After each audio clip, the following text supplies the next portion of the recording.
What's going on, guys? Back here with another video today. In today's video we're going to be going over everything that you need to do to your Ford Lightning or Harley truck before you mod. Basically we made up a complete list, and I figured I would make a video of everything you need to do to make your truck happy before you think about modding it. This is going to be really aimed towards new owners who maybe just got their truck. Maybe you've had your truck for a little while and you're ready to start modding. Don't mod it just yet. Check out this list of stuff you need to do first to make your truck happy so it's ready for mods. I find that the biggest mistake people make is they jump right into modding before doing a lot of the critical things they need to do to make sure it's ready. So, and I also feel like this list is going to be full of a lot of things that are often overlooked, so make sure you watch the video in its entirety so you don't miss anything, because a lot of these things are really important and very often overlooked. I've noticed a lot of people don't seem to do a lot of these things, and it's the reason why a lot of people have so many problems with their trucks. So we're going to dive right into this list and let's get to it. Alright, so the first thing I'd do to your truck, and this is kind of a given because this is the first thing you should always do to your vehicle if you just got it, and that's oil. Change the oil and filter. I personally run 520 Motorcraft. A lot of guys also run 1030. That's going to be completely up to you and down to your preference or your engine builder if your motor is built. Jim at JDM Engineering, they've been around for a long time. They've been in the game since the beginning. They recommend 520 Motorcraft semi-synthetic, so that's what I personally run. And I know that's what also a lot of other people run. That's what Ford recommends from the OEM factory.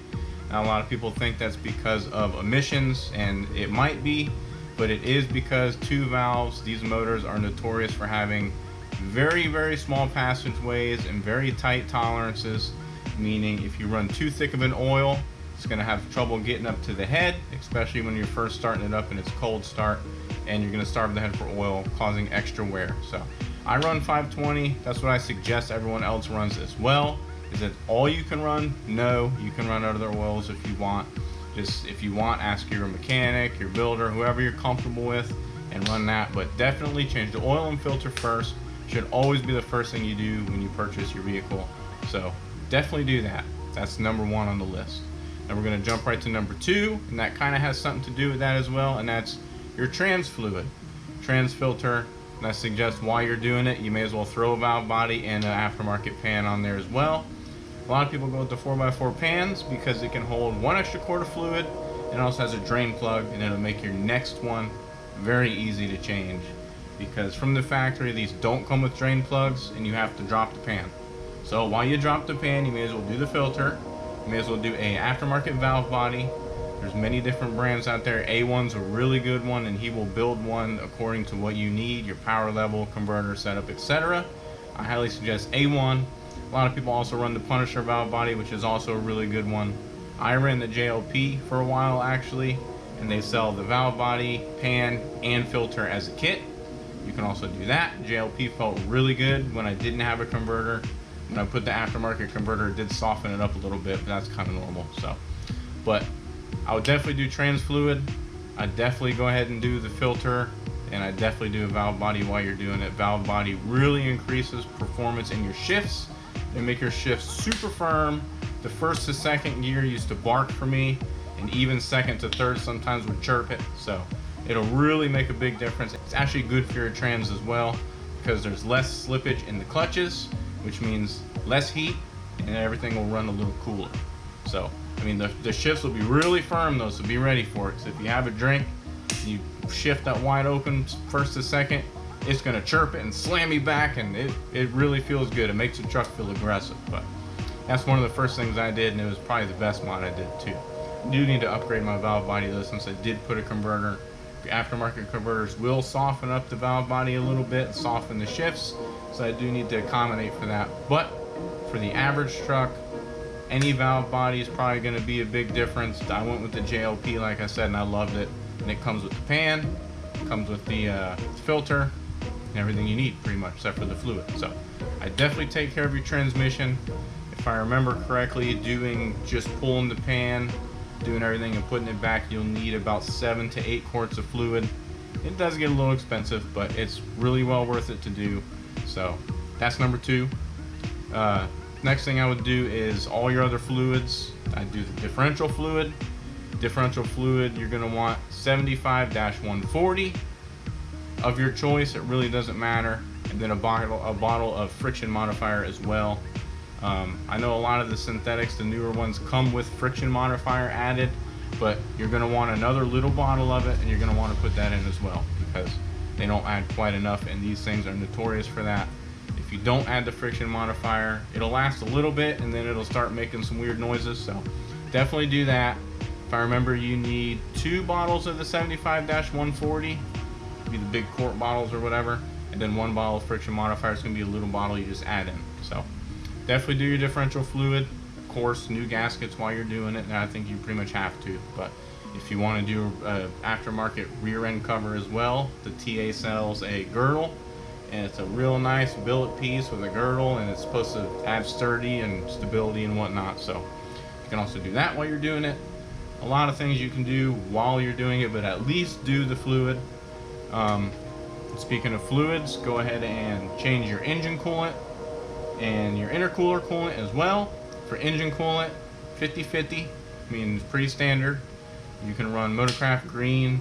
If you have the 03 and 04s, I believe they did change to gold. It really doesn't matter if you're going to flush it all anyways. Run what you want. I personally run the gold, and I run it 50-50 like I said. You can also add a little bit of water wetter if you want. Does it really make a big difference? No, because it's only going to cool as cold as your thermostat, so it really doesn't matter. But 50-50 in the engine. I'd also flush your intercooler fluid while you're at it. And for that, if you live in a cold state with the winter time and everything, you probably just want to stick to 50-50 coolant in there as well. I live in Florida, never gets cold here, so I just run water and water wetter with a dash of coolant just for color and protection from like corrosion and whatnot. But yeah, so I mean, I definitely do those two as well. Flush your brakes maybe, power steering maybe, it depends. You're supposed to do that every once in a while anyways, so you might want to go ahead and look your brakes over and do some pads, maybe a fresh flush all that nasty fluid out of there and put nice fresh brake fluid. Same thing with your power steering reservoir, maybe unhook the line, flush it, put new power steering reservoir fluid in there, and then you're pretty much good to go fluid wise. And that pretty much covers all your fluids. Now all your fluids are nice and fresh, everything's gonna get lubed up the way it needs to and be nice and good. That's gonna bring us to our next thing I would do is fuel filter. Definitely want to do a fuel filter on these things often, more often than than they recommend for sure. I feel like it for 12 bucks and 5 minutes of time, it cannot hurt. However, it can hurt if your fuel filter is clogged and you're not getting the fuel you need, because on anything boosted, you need the fuel that you're supposed to have, or you can have problems. You have detonation, all kinds of problems. You don't want to starve for fuel. So don't cheap out. It's 12 bucks, 5 minutes of time. I do mine every other oil change. Is that excessive? Yes. Do I care? No. It's $12 investment every other oil change to protect my $12,000 investment of a motor. So I don't mind doing it more often than normal, and it can't hurt. I'd go with Motorcraft as far as the brand, but I mean, anything's probably going to be fine. Just make sure you install it correctly. Super easy. Right up on the passenger side frame rail, right where your gas tank would be, and you just take some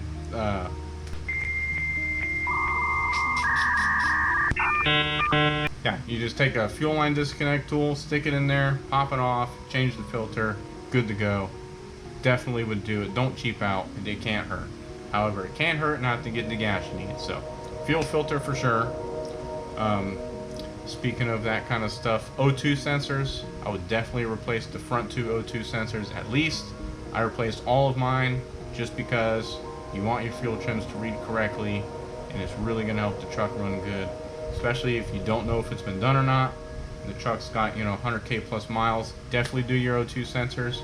I went with Bosch for mine, and that's probably what I'd recommend as well. Never had any problems yet, and I've been running them for a while, so definitely check your O2 sensors. Alright, the next thing I would do is air filter and your MAF. Now, whether you replace them or clean them is up to you, but I would definitely at least clean them both. Clean your filter real good if it's a replaceable cleanable filter. do the whole process, clean it, oil it. Don't oil it too much because then that'll, you know, mess up your MAF readings. But I replaced mine. It's cheap enough, so whatever. But air filter for sure, make sure it's getting the air it needs. And then you'll want to clean your MAF just to make sure there's nothing on the sensor, no debris or anything like that, and it's nice and clean so it can read everything properly in the way it's supposed to. If you're going to run a bigger pulley in the future, you probably want to replace it, but I wouldn't do that until you're absolutely ready for a tune. So for now, I would clean it, and then when you're ready to do your mods and whatnot, you can worry about replacing it down the road when you're ready to know what pulley you're going to run, etc., and all that stuff. So for now, I would at least clean it. Clean your air filter, make sure it's getting all the air it needs. Now we know it's getting air, we know it's getting fuel, we know all the fluids are clean. What do we do next? Pull the supercharger and clean your intercooler, because that really makes the biggest difference on these trucks. I'll put a picture right up here in the corner. This is what it looks like when you don't clean it for a while and you don't have a catch can, and all the blow by gets into your intake system and gunks everything up, coats everything in oil, and this is what you're going to deal with. Now tell me if your truck is breathing good through all of that. No, it's not. Not only is it not breathing good, but it's not going to cool like it should, and you're going to be running super hot IAT2s. It's not going to cool your boost down the way it should. This is the most important thing that you need to do, is clean this intercooler on these supercharged trucks for sure. Pulling the blower is not a big deal. Don't let it intimidate you and scare you away. It's really easy. I mean, the biggest thing is just if you need like different colored markers or even your white nail polish, whatever works, get different colors laid out and you can color coordinate everything. That way you know where it goes when you're done.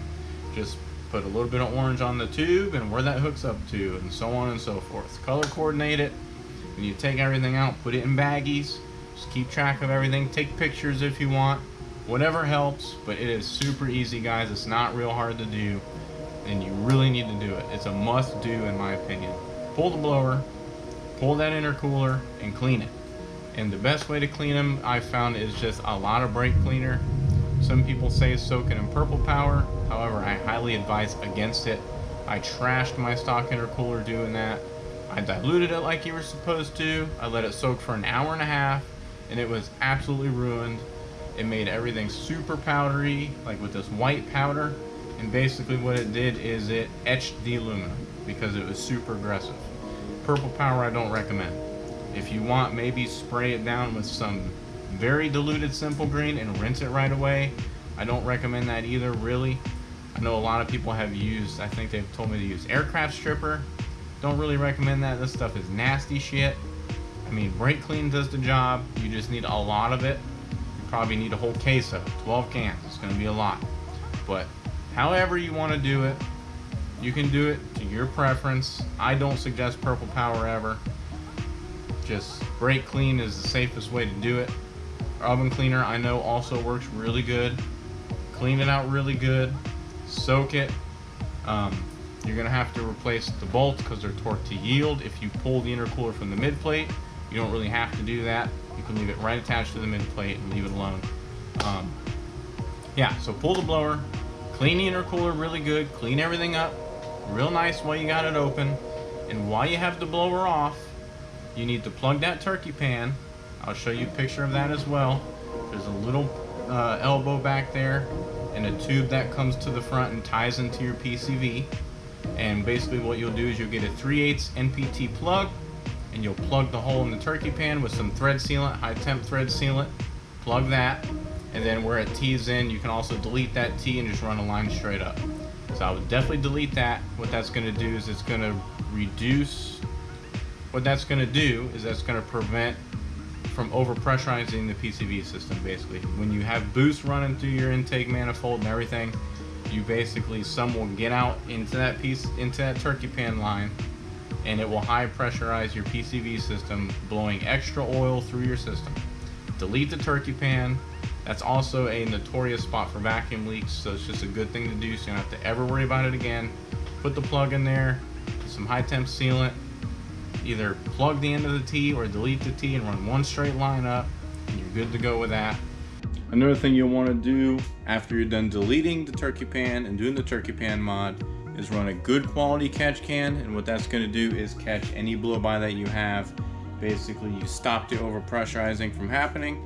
Now you just want to catch the normal blow-by that you're always going to get with a good solid catch can. JLT is what I prefer and what I recommend. They make really good catch cans, works really well, and basically you'll just bring the line up from your valve cover into the catch can. You no longer need the T, and then run the line from your catch can to your plenum, and that's going to catch all your extra oil vapor that blows by. Blow-by is normal and it does happen, and it's going to prevent your intercooler from getting all gunky again and all nasty. So, and yes, this was done as I was editing. I was like, holy crap, I can't believe I forgot to say that. Catch cans are super important and you're going to want to run one for sure, so make sure you do that. And I guess while I'm ad-libbing here, I can go ahead and tell you that I have some more stickers left. I don't know if you guys have seen my stickers that I have right here, but I do have a bunch of these left. So if you guys want one, hit me up on either Instagram or Facebook, send me a DM, and I'll get you one of them stickers. I'll just pretty much charge you what they cost in shipping. Not here to make any money or make a killing off them. Rather, you guys just have my stickers and kind of rep the channel and give us some support. So if you guys want one of those, hit me up. Now we're going to get back into the video that I shot earlier. Alright guys, so before we get into the next part of the video, I did want to take one quick second and give a shout out to JC Customs CNC. He is officially sponsoring the channel. Really rad, probably the coolest sponsor I could ever imagine for this channel. And he makes a lot of cool custom billet CNC parts for our trucks, Lightnings, Harleys, any other platform. If you want it, he can make it. So go check him out. I'll leave a link in the top of the description, and make sure you use code Debtlife for 10% off your order. And it's also going to help support the channel a little bit. Gives me some perks when you use my code. So go check him out. Use code Debtlife, save some cash. He makes all kinds of stuff, like I said. Billet adapter plates, billet Gen 2 door handles, EGR deletes. I mean, anything you need made out of billet, he can do it if he doesn't have it already. So sky's the limit, guys. Hit him up, check him out, use my code, and that's it. Not going to waste any more time. Let's jump back into this video. Another thing you can do while the blower is off is your spark plugs, because it'll make it a little easier. Now, I mean, I have no problem doing it with the blower on. I've got really good at doing it. But since the blower is off, you may as well take advantage of it and do your spark plugs. Pull the coils, pull the plugs. Basically, for plugs, what you're going to want to do, if it's a bone stock truck, you're going to want to run the Motorcraft SP471, the stock plugs that it calls for, at the 044 gap. It should come gap that as well, and those will be just fine for a stock truck.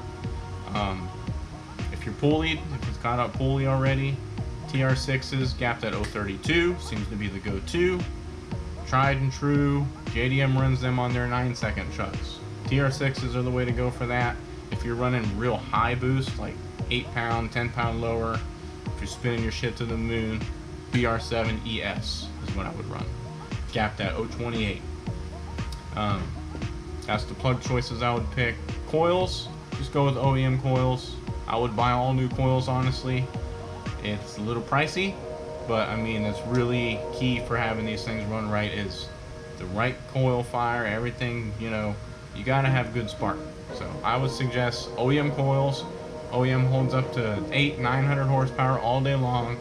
They're just fine and they're extremely reliable. Just make sure they're actually legit Motorcraft coils. There's a lot of knockoffs out there and you need to make sure they're legit. So Amazon has been notorious for selling counterfeit coils, and you don't want counterfeit coils. Your truck will run like shit. So make sure they're legit. It's also very important to check your intercooler pump, make sure it's working. That's one thing I forgot to mention earlier with the intercooler fluid. Basically just look at your reservoir with the truck on and running and make sure the fluid is violently moving around and that thing is pumping. Because if your fluid's super still, your intercooler pump is not working and you need to replace it or rebuild it. I just suggest to replace it.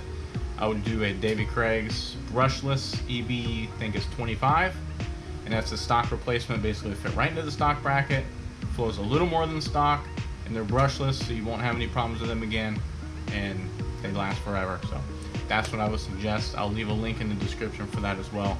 I'll leave some links in the description for write-ups on how to do a lot of this stuff as well, with all the pictures and write-ups and whatnot. It's all pretty self-explanatory though, honestly. I mean, pretty simple stuff. Basically just maintenance. I mean, you've pretty much done all the maintenance. Everything should be good to go. You're almost ready to mod your truck, but there's one more thing I would do before you do it, and that's drive it. Drive your truck for a good 6 months to a year before you do any mods. That way you can work out all the bugs, all the kinks that might arise. You might notice a leak. You need to address that and fix it correctly. Any noises, any weird things going on, address them and fix them correctly. And just drive your truck, get to know your truck, know its flaws, and fix them before you mod. It's the most important thing. Get to know your truck, get to know its quirks and features and everything you got going on. If you hear any noises, fix them, and just really make sure your truck is 100% happy before you start throwing boost at it and throwing mods and basically just throwing money at it, because that's what these things are. They're huge money pits. You're pretty much just going to take all your paychecks and just make it rain on this thing.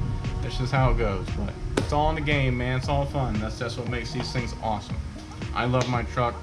I don't know how much money I've pissed away on it, but it's a lot.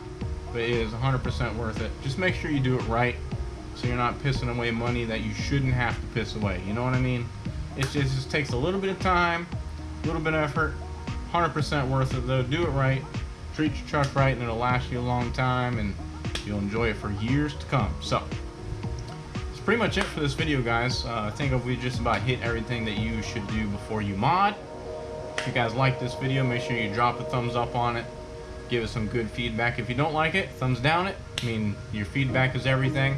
I can only go off what you guys tell me as far as your likes and dislikes, and leave a comment down below as well.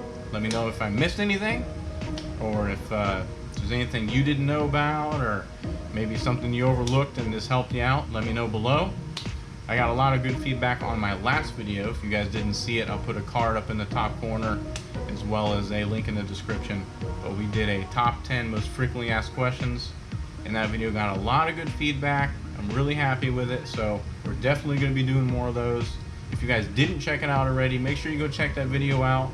Leave a comment on that video with any questions you have, and I'll make sure to answer that question in the next video. So that's going to be an ongoing series. I also got more of these type of videos. I'm going to go over the first 5 mods you should do, how to break 12s with these trucks. I mean, all kinds of stuff I got in the works. So stay tuned, guys. Lots of information coming, as well as, you know, our own personal build and vlogs and all that stuff. So make sure, if you haven't already, guys, go down there and subscribe to the channel for more. Hit the bell next to it so you don't miss our videos. And like I said, guys, drop a like, drop a dislike. Let me know what you think of this one. We'll see you next time.